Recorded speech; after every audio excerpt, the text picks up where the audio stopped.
Do you know who I am? No, I don't. No, ma'am. You've never been to jail? Imagine your house gets robbed while you're on stage, performing for thousands. But when the cops show up, they arrest you, not the thieves. This isn't a movie. This is exactly what just happened to rapper GloRilla. And once you hear what went down, you'll question everything about the system. On July 22nd, GloRilla's world flipped upside down. What started as just another day ended with felony charges after police claimed they found marijuana in her home.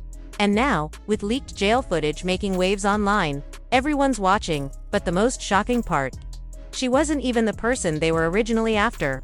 That's right, the cops hadn't even come looking for her.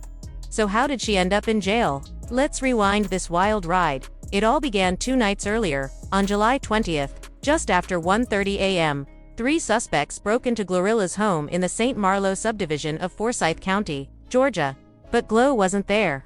She was lighting up the stage in Indianapolis, performing at the WNBA All-Star Game halftime show, repping Memphis with full force, getting the crowd hyped, and even catching the attention of players like Angel Reese on the sidelines. But back home, chaos was unfolding. A family member who was inside the house fired warning shots to scare off the intruders. The burglars fled, grabbing some jewelry in the process. Thankfully, no one was hurt. But what came next is where things took a strange turn. When police arrived to investigate the break-in, they claimed they smelled marijuana. Instead of focusing on tracking down the burglars, their attention shifted.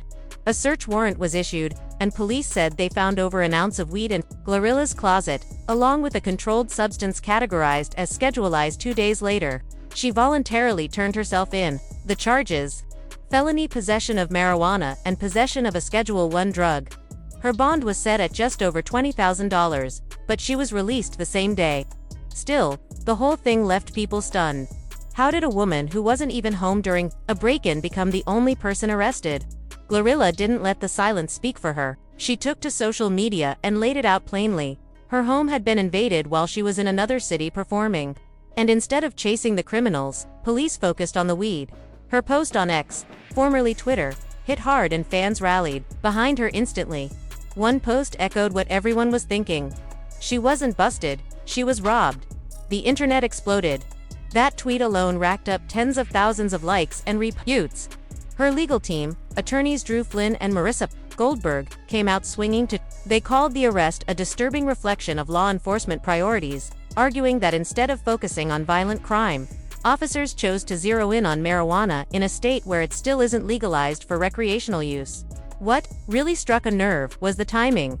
GloRilla was representing her city on a national stage, doing her job, and the minute something goes wrong, she's the one in cuffs. Social media turned into a war zone of support and outrage. One viral post summed it up perfectly. So you mean to tell me Glo's house got broken into, and she's the one arrested? It wasn't just about her anymore. It became a larger conversation about how Black women in the industry are treated under the law. And while the online frustration grew, so did the memes. Because in true internet fashion, people took the absurdity and turned it into comedy. Wait, she got arrested for weed in her own house, when she wasn't even there. It was ridiculous. But for GloRilla, this wasn't a one-off. This was her second run-in with Georgia law enforcement in just 15 months. And fans are starting to notice a pattern. The first incident happened in April 2024. She was pulled over in Gwinnett County for making an illegal U-turn. What started as a routine stop turned into viral content when dashcam footage showed a clearly nervous Glo trying to explain herself. Officers claimed they smelled alcohol and marijuana, and the video showed her stumbling through field sobriety tests. At one point, she even experienced what fans dubbed a wardrobe malfunction. She insisted she wasn't intoxicated, but the footage told a different story. That time, she wasn't taken to jail, and the full legal outcome was never made public. Still, fans started connecting the dots. 2 drug-related encounters in Georgia, both under questionable circumstances. It didn't feel like coincidence, but if you think that's the wildest thing she's had to deal with, think again. In 2023, the internet went into a frenzy over a bizarre rumor that GloRilla had spent 3 years in prison for stealing cereal from Kmart. Yes, cereal. It all started as a joke during an interview with comedian Funny Marco. He made it up. She played along, and somehow fans believed it. By April, social media was filled with fake prison memes, and Glo had to step in and shut it all the way down. She posted, Y'all really believed I went to jail for 3 years for stealing cereal. Y'all believe anything. It was ridiculous, but it proved how fast misinformation spreads, and how much harder it is for artists like her to control their narrative. Being a female rapper already comes with enough pressure.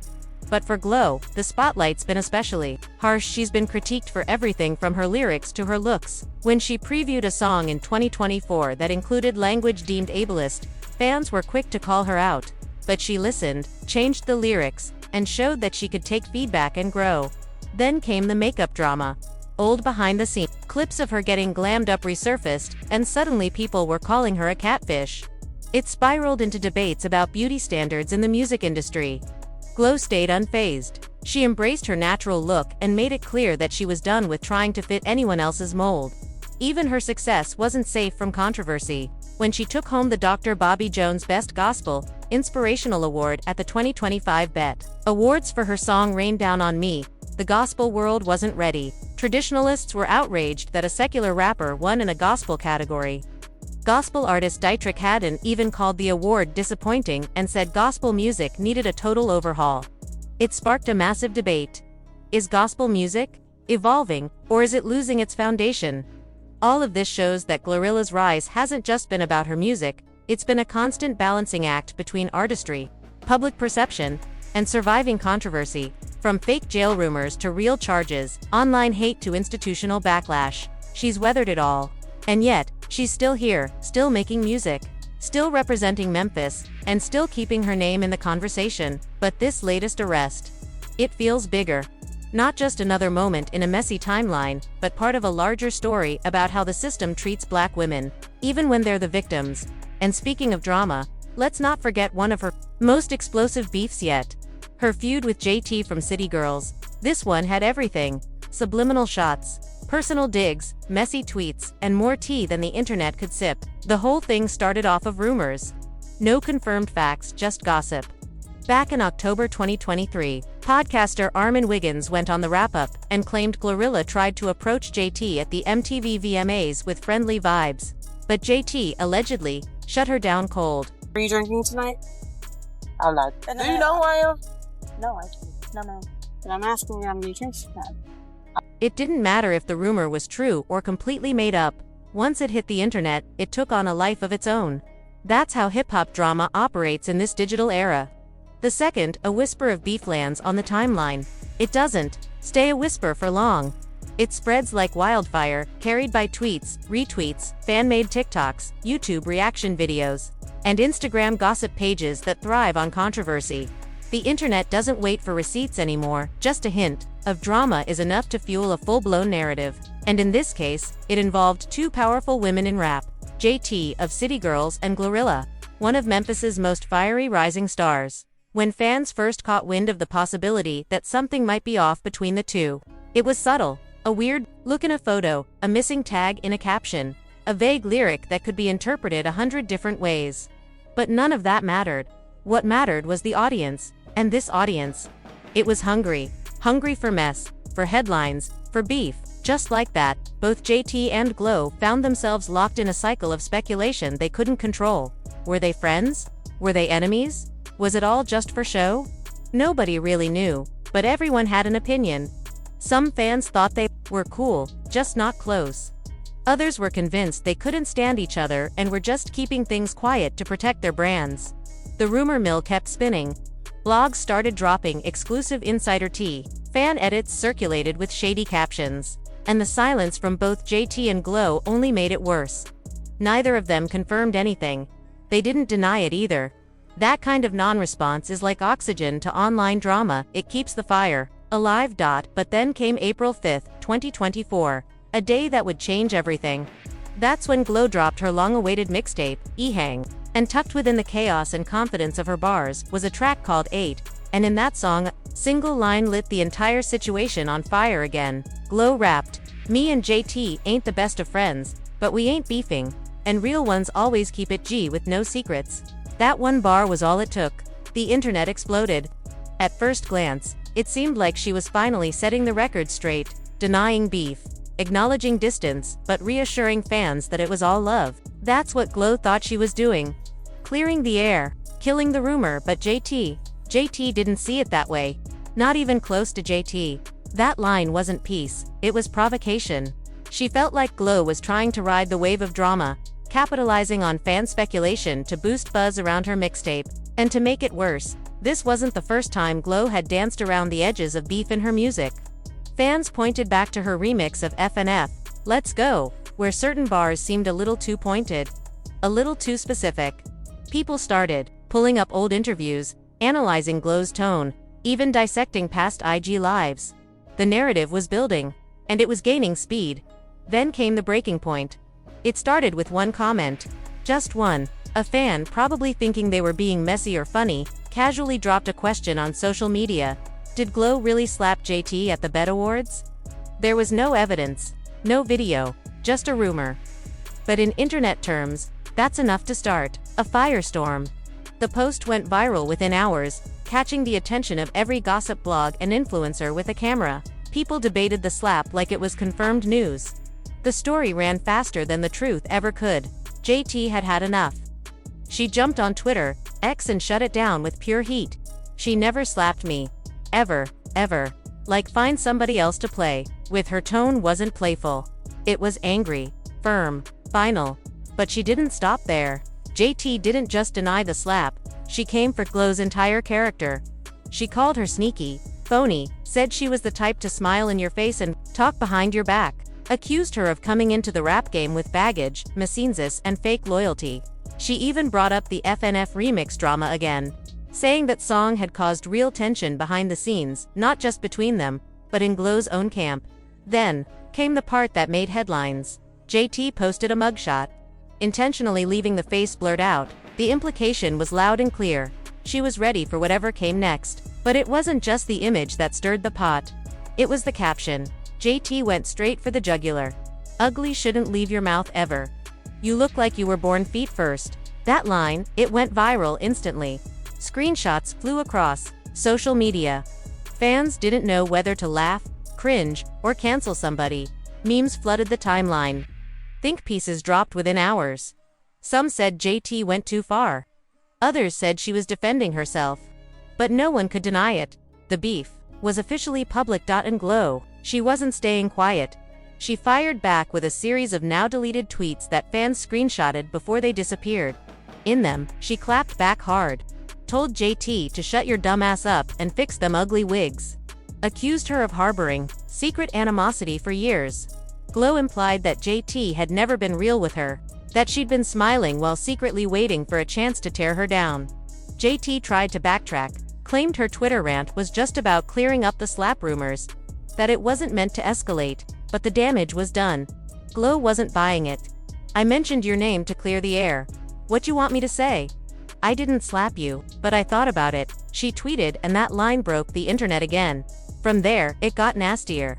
Glo threw shade about JT's criminal history, mocked her mugshots, and threatened to crash her shows. JT retaliated with more veiled lyrics, and even hinted that Glo's success was all thanks to features, not talent. Fans were eating it up like reality TV. Twitter timelines turned into battlegrounds. Memes were everywhere. Reactions, rewinds, and who started it debates took over social media. Some people called it corny. Others said it was iconic. But most agreed this wasn't just a spat. It was a moment. And behind all the chaos was a deeper, more toxic narrative. The way the industry and the internet loves to pit women, especially black women in hip-hop, against each other. What started as a simple rumor had now spiraled into a public feud. The fans fed it. The media amplified it. The artists got caught in it. And even though both JT and Glo eventually backed off and went quiet, the damage lingered. Their brands took a hit. Their relationship, whatever it was in shambles. Glo wasn't staying silent either. She fired back with tweets of her own, quickly deleted, but not before they made their rounds online. She told JT to shut your dumb ass up and fix them ugly wigs, claiming JT had been hiding secret envy the whole time. JT tried to soften the situation, saying she only meant to clear up the slap rumor. But Glo wasn't buying it. Her reply: I mentioned your name to clear the air. What you want me to say? I didn't slap you, but I thought about it. Fans went nuts. Next came threats to crash JT's shows, and more jabs about her past. Them mugshots. That's for stealing, not fighting. It spiraled. Fast, corny, scary, lying. Those were the words they started hurling at each other. And Twitter. It devoured every second. What made it even messier was how this feud fit into a tired but very real pattern: the industry. And the internet loves watching female rappers go at each other. The smallest spark can turn into a full-on firestorm.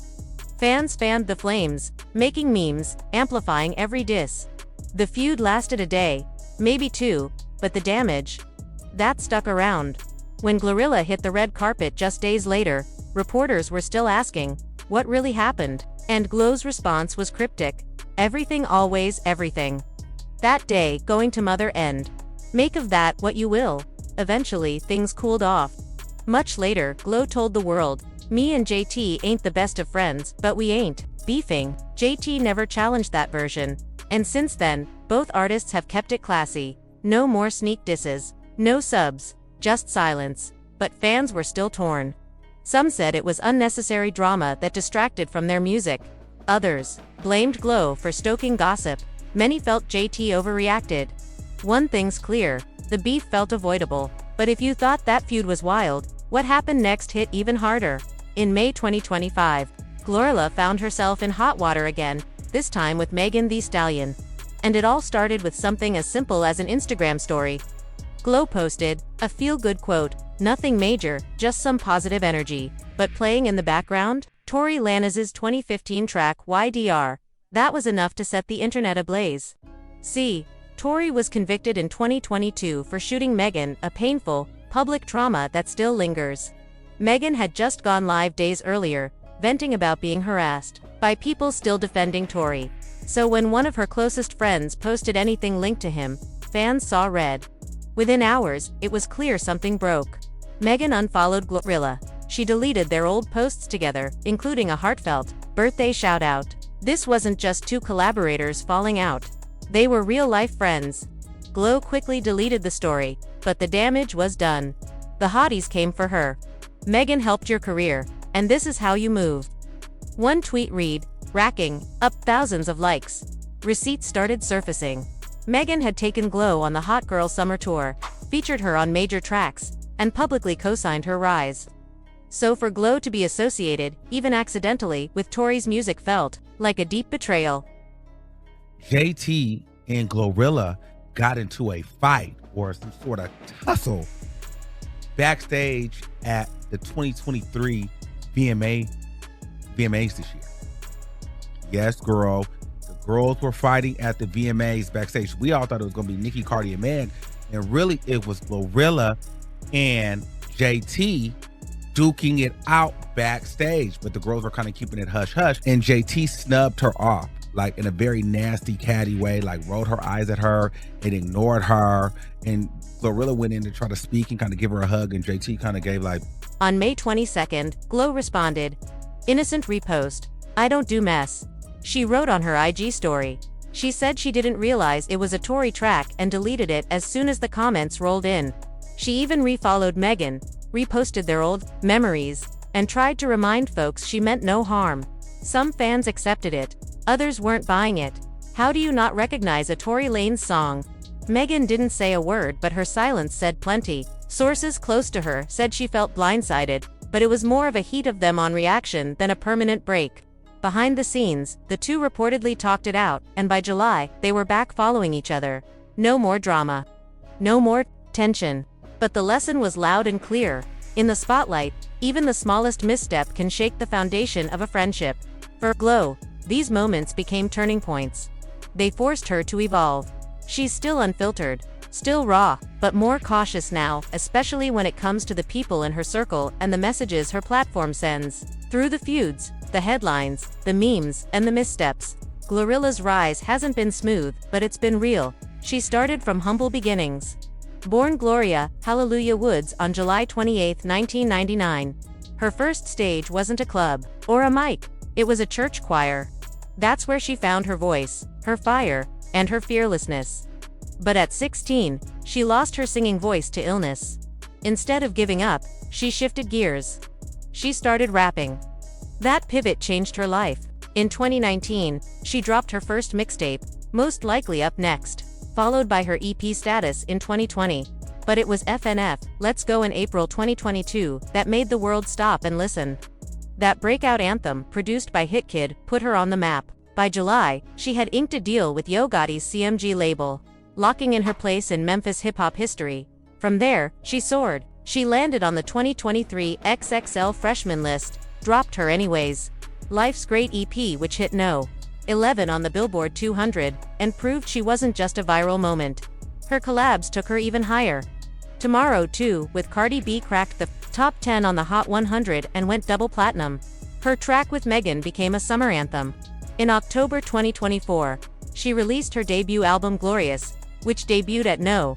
5 and scored the highest first-week sales for a female rapper that year. Critics called it a Memphis manifesto, bold, raw, and dynamic. She's never stopped experimenting. From gospel-infused tracks like Rain Down on Me with Kirk Franklin and Maverick City Music, to club bangers like Taipei, Glo has shown she can do it all. Rain Down on Me even earned her the Dr. Bobby Jones Gospel Award at the 2025 BET Awards, though not without backlash. Some gospel traditionalists were furious. But Glo stayed unbothered and unshaken. Her stage presence is just as fierce. At the 2025 WNBA All-Star Game, she delivered a halftime performance that had the whole arena lit. Even athletes like Angel Reese were dancing courtside. Her Glorious tour ran from March to July 2025, and while it had its hiccups like a chaotic crowd fight in St. Louis, she proved she could sell out shows and own every stage. The awards keep rolling. In Hip Hop Artist of the Year at the 2025 iHeartRadio Music Awards, the Powerhouse Award at Billboard Women in Music. But what really had fans talking was her celibacy journey. In late 2024, she declared she was staying celibate until God sent her a husband. What started as a 90-day challenge turned into a full-blown commitment. She posted hilarious updates like, Day 9, my vision blurry AF, send help, and y'all, keep posting them positions, get thee behind me, Satan.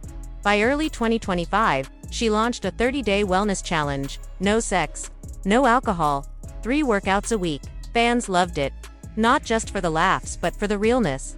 It was Glo using her platform to encourage growth, peace, and discipline. She's kept her love life mostly private, though the internet's linked her to names like Drake in 2022, Dame Lillard in 2024, and Speedy Mormon in 2025. None confirmed. But one thing's clear, Glo's focused on her purpose, not just her partner. She said it best, her celibacy isn't about rejection. It's about protection. Protecting her peace, her energy, and her future. Even with legal pressure like her July 2025 arrest, she didn't fold. Her Glo bash in Memphis went down as scheduled. She performed, she showed up. She delivered. From church pews to viral anthems, from backstage blow-ups to bet stages. GloRilla's journey is a masterclass in hustle, resilience, and staying grounded through chaos.